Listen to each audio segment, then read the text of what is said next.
આજરોજ શ્રી સોરઠિયા પ્રજાપતિ વિદ્યોતેજક મંડળ નરસણ ટેકરીમાં રાજીવનગરના પાણીના નિકાસ માટે સરકાર દ્વારા નગરપાલિકા દ્વારા મેગા ડિમોલિશનનું કાર્ય ચાલુ કરવામાં આવેલ હોય, જેમાં પ્રજાપતિ સમાજના પહેલા માળને બિલ્ડિંગને પણ નુકસાન કરવાની કાર્યવાહી સરકાર દ્વારા કરવામાં આવેલ હોય, જે યોગ્ય નથી.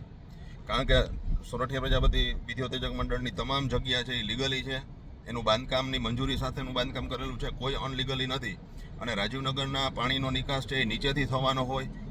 આ બાબતમાં અમે કલેક્ટર સાહેબ તેમજ નગરપાલિકા ડેપ્યુટી કમિશનર સાહેબ જોડે વાત કરેલ હોય અને રાજકીય આપણા ધારાસભ્ય શ્રી જોડે પણ વાત કરેલ હોય કે આ યોગ્ય નથી થઈ રહ્યું.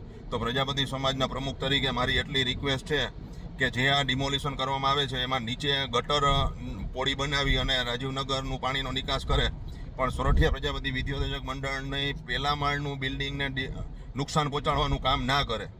અને અમે કલેક્ટર સાહેબશ્રીને ટેલિફોનિક વાત કરતા કલેક્ટર સાહેબે એવું કીધેલું છે કે ભાઈ અત્યારે અમે ડિમોલિશન કરશું, પણ તમારી પાસે લીગલી પરમિશન હોય તો તમે નગરપાલિકા ઉપર દાવો કરજો. આ કેટલા હદે યોગ્ય છે? આ બાબતનું અમને સમાજમાં દરેક વ્યક્તિઓ સહકાર આપે અને અમારું ડિમોલિશન સમાજનું ના કરે એવી નમ્ર વિનંતી.